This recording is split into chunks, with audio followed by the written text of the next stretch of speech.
There is a structure on the floor of the Persian Gulf. It has been there for at least 10,000 years.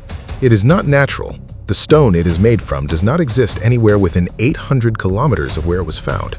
The geometry is precise, the arrangement is deliberate, and the formations are hollow with internal chambers that, according to every sonar scan conducted over the last 50 years, show no signs of water intrusion.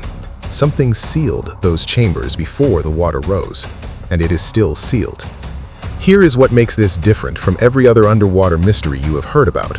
We knew it was there before we found it. Not because of modern sonar, not because of satellite imaging, not because of any technology developed in the last century.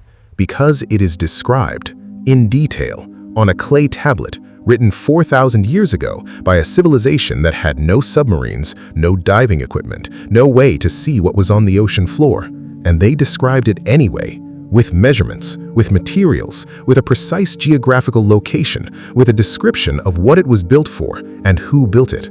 When marine archaeologists finally reached those coordinates in 2004, what they found on the seafloor matched the tablet. The expedition was shut down within 3 weeks. The data was never fully published, and the tablet has been sitting in a museum, cataloged and available since the 1850s. Stay with me, because what I am about to show you is not theory, it is not speculation, it is a documented sequence of physical evidence, published research, and declassified records that points in one direction so clearly that the only real question is why it has taken this long for anyone to put it together. The civilization that built the first cities also built the first libraries. The Sumerians were writing things down when the rest of the world was still passing knowledge from mouth to ear and hoping nothing got lost. They wrote trade records, legal codes, astronomical observations, medical procedures, agricultural manuals, and histories. They wrote with a precision that their entire civilization depended on, because when you are managing large-scale irrigation systems and long-distance trade routes and complex legal disputes between cities, imprecision kills people and destroys economies. We have been reading their tablets for 150 years, and the consistent finding, the one that shows up every time we check their geographical records against the physical world, is that they were accurate. Their descriptions of trade routes match the archaeological evidence of Bronze Age commerce. Their astronomical records, including eclipse predictions and planetary positions, have been verified against modern retroactive calculations and found to be correct. Their descriptions of cities match the locations where those cities were excavated. Their records of historical events correspond to physical evidence found in the ground. These were not people inventing mythology. These were people writing down what they knew, with the discipline of a civilization that understood exactly what accurate records were worth. So when those same people, using that same vocabulary, using that same precision, described a physical structure beneath the water, with dimensions, with materials, with an entrance location specified by geographical coordinates, the question is not whether they were confused. The question is what they were describing. The Sumerians called it the Abzu.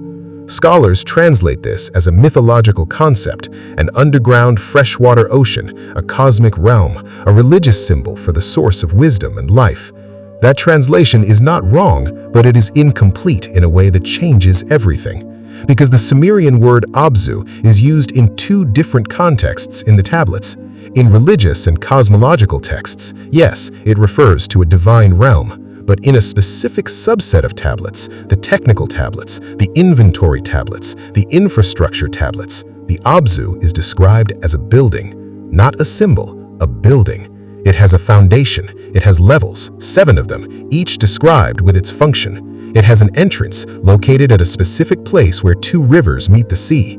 It has walls made from materials the Sumerians describe with the vocabulary they use for construction materials, not with the vocabulary they use for divine substances. It has a lighting system. It has water management. It has what the Sumerians describe as a power source that draws from the earth itself. The Sumerians did not write about the Abzu the way they wrote about heaven. They wrote about it the way they wrote about the temple of Ur or the city walls of Uruk, as a physical place with physical characteristics that physical people physically entered. And the geographical location they give for its entrance has been sitting on the floor of the Persian Gulf for 10,000 years. To understand how it got there, you need to understand what happened to the world at the end of the last ice age. 12,000 years ago, sea levels were dramatically lower than they are today. The Persian Gulf, which is today an average of 35 meters deep, with some areas reaching 200 meters, was largely dry land. The Tigris and Euphrates rivers, instead of emptying into the sea at the modern Iraqi coastline, ran significantly further south across an exposed river valley before reaching open water. That valley was fertile. It was watered by two major river systems. It had a climate that, by the standards of the Ice Age world, was exceptionally hospitable. Some researchers believe it may have been one of the most densely populated regions on Earth during that period. Then, the ice melted. Not gradually, not over thousands of years. The geological record shows the sea level rise at the end of the last ice age was punctuated by rapid events, periods when the water rose meters in a century, fast enough for a human lifetime to witness coastlines disappearing, fast enough for everything built on the exposed land to be swallowed. The Sumerian flood narrative, the one that the biblical account of Noah was derived from, predating it by at least 1,000 years, describes exactly this. Not 40 days of rain, a catastrophic and unstoppable rise of water that consumed the known world, and from which only those who had warning and preparation survived. The tablets say the Abzu was sealed before the flood came. The geology confirms the flood came. Whatever was built at the ancient river mouth has been on the seafloor ever since. In 1999, a team of researchers from the University of Exeter published a paper on Persian Gulf sediment cores. It was not a paper about ancient structures. It was a paper about paleoclimate data. But in the supplementary notes, almost invisible in the technical appendices, they mentioned something: acoustic reflections from the northern Persian Gulf seafloor that were inconsistent with the surrounding geology. The pattern was anomalous. The reflections suggested subsurface formations that did not match natural erosion or sediment deposition patterns. They noted it was worth further investigation. Nobody investigated further. The same coordinates appeared in a 1987 Iranian marine survey that was conducted for oil exploration purposes. The survey flagged the formations as non-geological and recommended follow-up. The follow-up was never funded. The recommendation was filed. The same coordinates appear in a declassified records from a 1953 Danish research vessel that was conducting deep-sea biological surveys across the region. Their sonar showed geometric formations. The Cold War had made the Persian Gulf politically sensitive territory. The finding was logged, and the vessel moved on. 3 independent surveys across 5 decades. Different countries, different purposes, different equipment, the same coordinates, the same anomalous formations. None of them followed up. In 2004, a joint Turkish and German marine archaeology team sailed into the northern Persian Gulf with a specific research objective.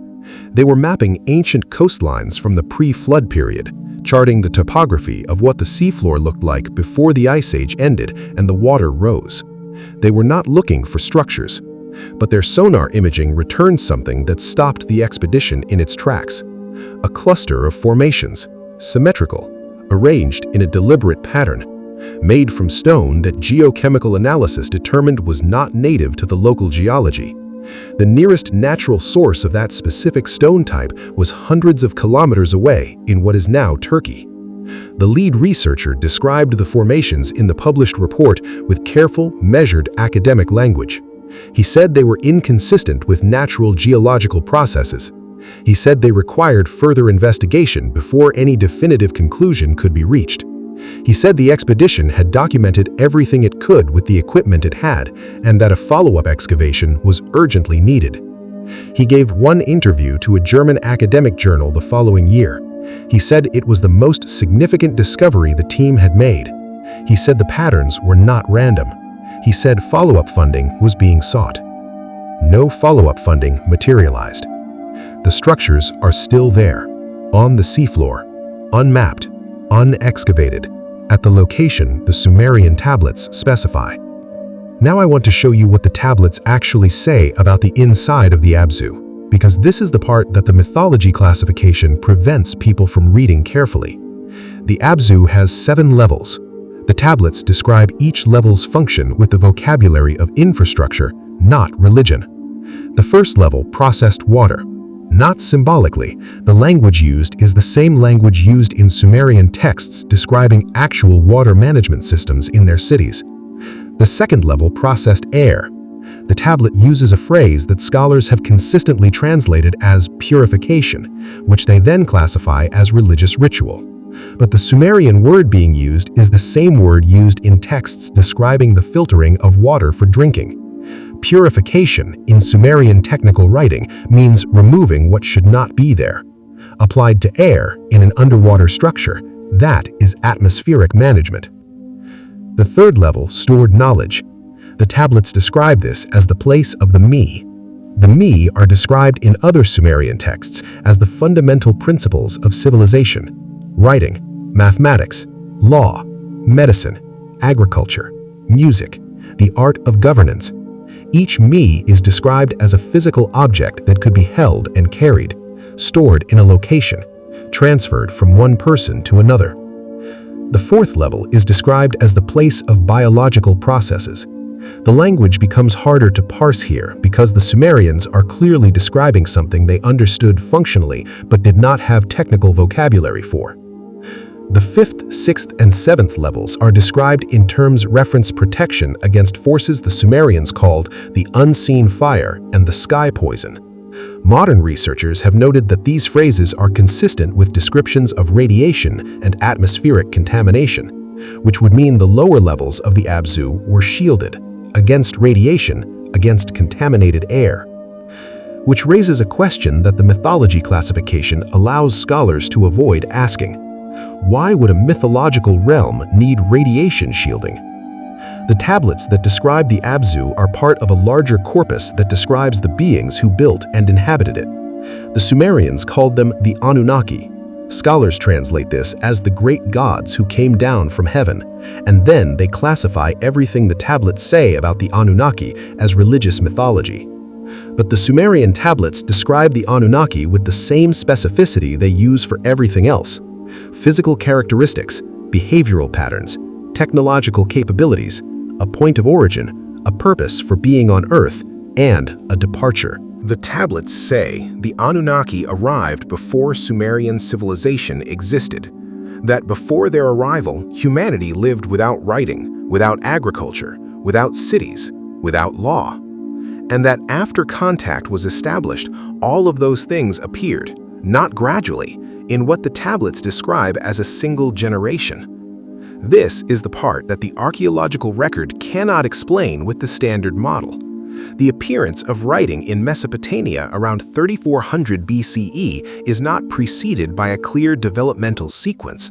It appears in the record essentially complete, with a large vocabulary, a complex grammar, and a sophisticated system of signs that shows none of the gradual evolution that written systems developed independently elsewhere show. The same is true of the mathematical system, the agricultural organization, the legal framework, the architectural knowledge required to build ziggurats and irrigation canals and city walls. We have been excavating Mesopotamia for 150 years. We have found the products of Sumerian civilization in extraordinary detail. What we have not found is the process by which they developed from scratch.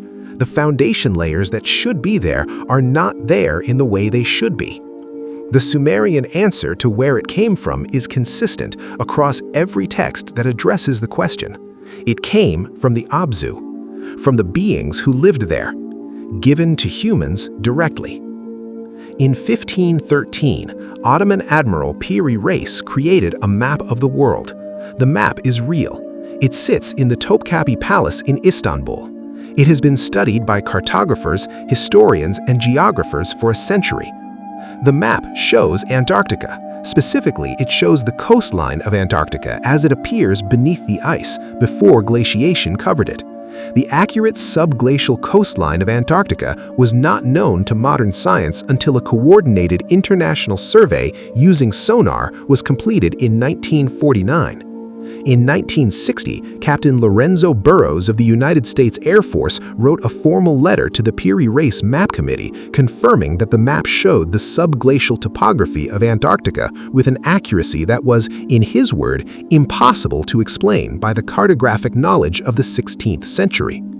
Piri Reis himself wrote in notes preserved alongside the map that he did not create this information. He compiled it from older maps. Specifically, he referenced maps of great antiquity that he found in the libraries of Constantinople, maps that had been collected from civilizations whose names he did not know. Constantinople, before it became Istanbul, was the inheritor of the library traditions of the ancient Mediterranean world, including the libraries that had collected and preserved Mesopotamian knowledge, Sumerian knowledge.